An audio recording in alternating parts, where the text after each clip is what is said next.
Excellent job, Becca. So we've got a nice straight line, shoulder to hip. We've got lots of breath coming into the sides. The elbows are pulling up high. You're thinking about squeezing the shoulder blades together, and we're making sure the rib cage stays down the whole way through. Excellent work.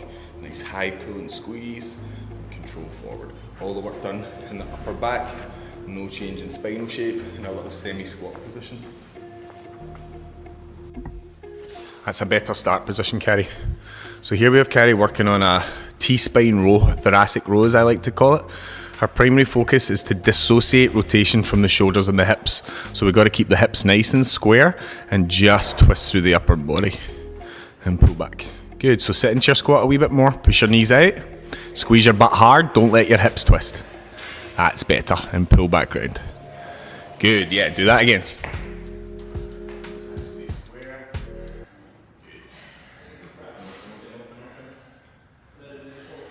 Four more. Good, Carrie. Let those shoulders twist. That's better. Last two. Hold that back position for a second. Yeah, and then open up again. Really nice work.